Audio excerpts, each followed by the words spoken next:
Welcome. নিখিল study আইকিউতে সবাইকে স্বাগত। আপনাদের যদি আমার ভিডিওটি ভালো লাগে, লাইক শেয়ার কমেন্ট করবেন এবং চ্যানেলটিকে সাবস্ক্রাইব করে দেবেন।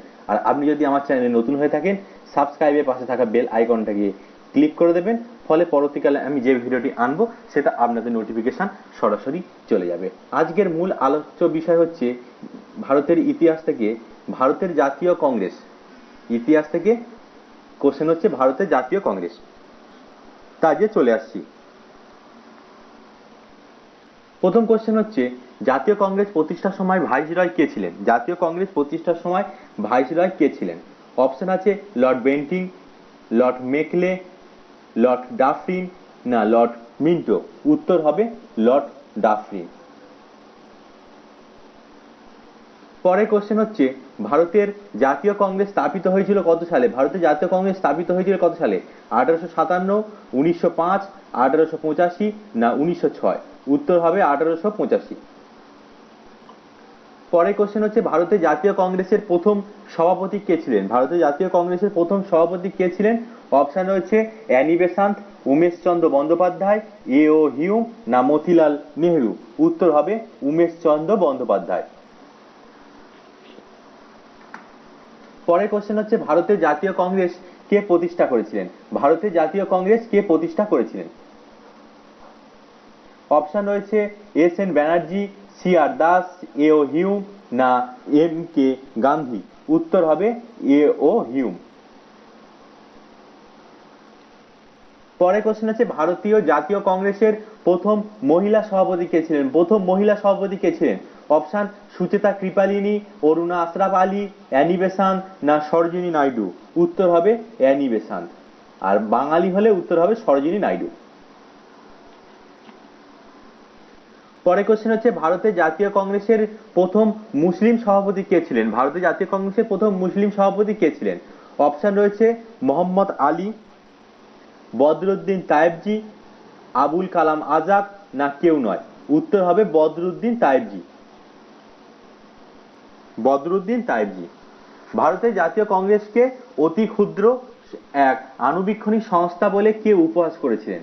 ভারতের জাতীয় কংগ্রেসকে অতি ক্ষুদ্র এক আণুবীক্ষণিক সংস্থা বলে কে উপহাস করেছিলেন? এই কোশ্চেনটা বহু পরীক্ষায় আসে।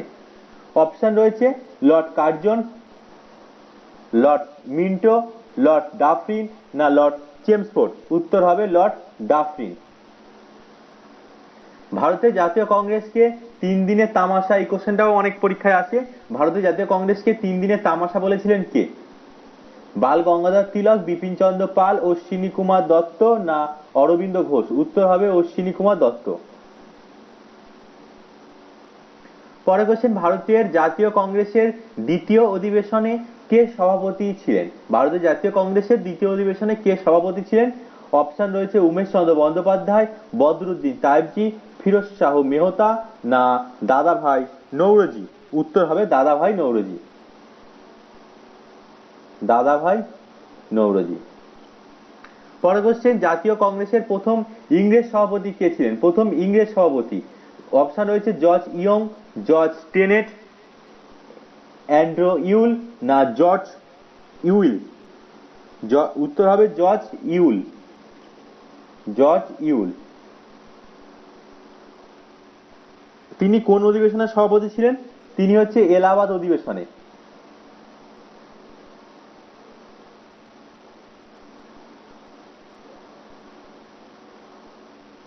এলাহাবাদ অধিবেশন কত খ্রিস্টাব্দে? 1888। প্রথম ইংরেজ সভাপতি ছিলেন জর্জ ইউল। তিনি এলাহাবাদে 1888 খ্রিস্টাব্দে সভাপতি ছিলেন। ভারতীয় জাতীয় কংগ্রেসের প্রথম অধিবেশন অনুষ্ঠিত হয়েছিল কোথায়? ভারতীয় জাতীয় কংগ্রেসের প্রথম অধিবেশন অনুষ্ঠিত হয়েছিল কোথায়? অপশন লাহোর, কলকাতা, সুরাট না বোম্বে? উত্তর হবে বোম্বে। কংগ্রেসের কোন অধিবেশনে কংগ্রেস নেতৃবৃন্দ দ্বিধা বিভক্ত হয়, অর্থাৎ নরমপন্থী এবং চরমপন্থীতে বিভক্ত হয়? কলকাতা অধিবেশন, ত্রিপুরী অধিবেশন, লাহোর অধিবেশন না সুরাট অধিবেশন? দ্বিধা বিভক্ত হয়েছিল সুরাট অধিবেশনে। সুরাট অধিবেশন কত খ্রিস্টাব্দে?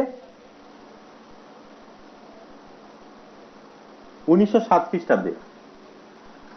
পরে কোশ্চেন, জাতীয় কংগ্রেসের কোন অধিবেশনে বন্দে মাতরম গানটি প্রথম গাওয়া হয়েছিল? বন্দে মাতরম গানটি অপশন রয়েছে আহমেদাবাদ, সুরাট, কলকাতা না লাহোর। বন্দে মাতরম গাওয়া হয়েছিল কলকাতা অধিবেশনে। কলকাতা অধিবেশনে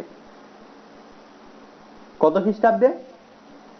1896। 1896 খ্রিস্টাব্দে। আর নেক্সট কোশ্চেন, জাতীয় কংগ্রেসের কোন অধিবেশনে জনগণ মন অধিনায়ক গানটি গাওয়া হয়েছিল? অপশন লাহোর, সুরাট, পুনে না কলকাতা। উত্তর হবে কলকাতা। জনগণ গাওয়া হয়েছিল কলকাতা, আর বন্দে মাতরম গাওয়া হয়েছিল কলকাতা। কলকাতা। বন্দে মাতরম গাওয়া হয়েছিল 1896 খ্রিস্টাব্দে কলকাতা অধিবেশনে। জনগণ গাওয়া হয়েছিল 1911 খ্রিস্টাব্দের কলকাতা অধিবেশনে। ঠিক আছে। পরে কোশ্চেন, কংগ্রেস পূর্ণ স্বরাজকে নিজেদের লক্ষ্য হিসেবে ঘোষণা করেছিলেন কবে? 1930 খ্রিস্টাব্দে 15ই আগস্ট, 1947 খ্রিস্টাব্দে 15ই আগস্ট, 1930 খ্রিস্টাব্দে 26শে জানুয়ারি না 1942 খ্রিস্টাব্দে 26শে জানুয়ারি। উত্তর হবে 1930 খ্রিস্টাব্দে 26শে জানুয়ারি, মানে এইটা।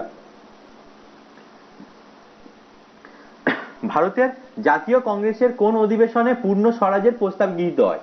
পূর্ণ স্বরাজের প্রস্তাব গৃহীত হয়েছিল কলকাতা অধিবেশন, সুরাট অধিবেশন, লাহোর না করাচি। উত্তর হবে লাহোর। কত খ্রিস্টাব্দে? 1929 খ্রিস্টাব্দে। নেক্সট কোশ্চেন, কার সভাপতিত্বে কংগ্রেসের লাহোর অধিবেশনে পূর্ণ স্বরাজের লক্ষ্য ঘোষণা করা হয়েছিল? রাজেন্দ্র প্রসাদ, দাদাভাই নৌরোজি, জওহরলাল নেহরু না সুভাষচন্দ্র বোস। উত্তর হবে জওহরলাল নেহরু।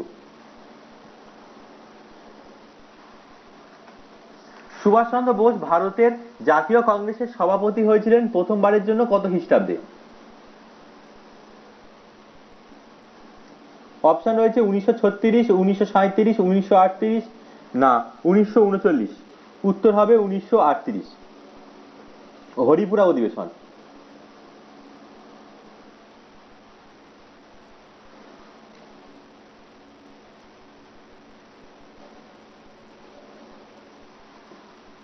ভারতের জাতীয় কংগ্রেসের কোন অধিবেশনে অসহযোগ আন্দোলনের কর্মসূচি গ্রহণ করা হয়? অপশন রয়েছে নাগপুর, কলকাতা, কানপুর না বোম্বাই।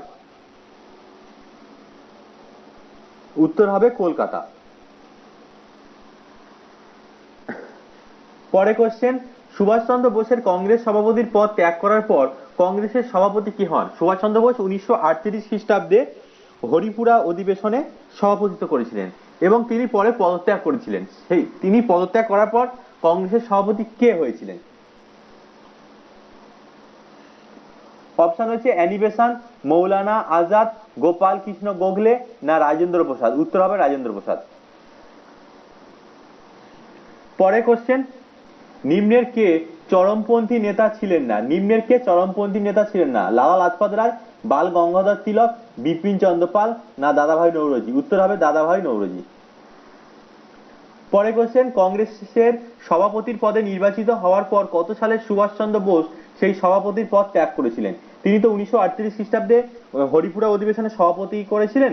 তারপর তিনি কত খ্রিস্টাব্দে সেই সভাপতির পদ ত্যাগ করেছিলেন? 1937, 38, 39 না 40।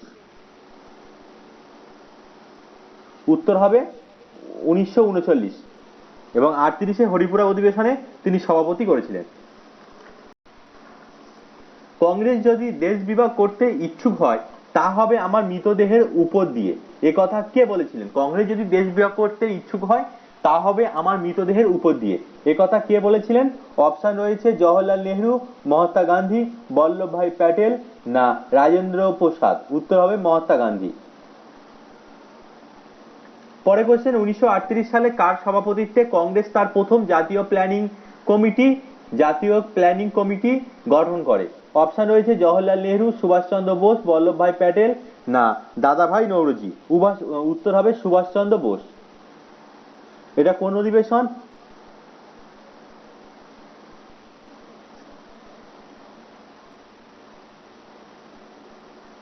হরিপুরা অধিবেশন।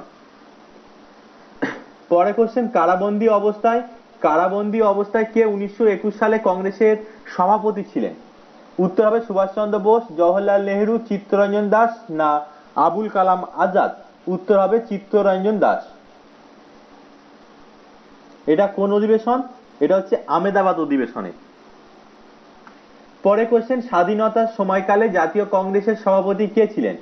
জওহরলাল নেহরু, জে.বি. কৃপালিনী, দাদাভাই নৌরোজি, না রাজগোপালাচারী।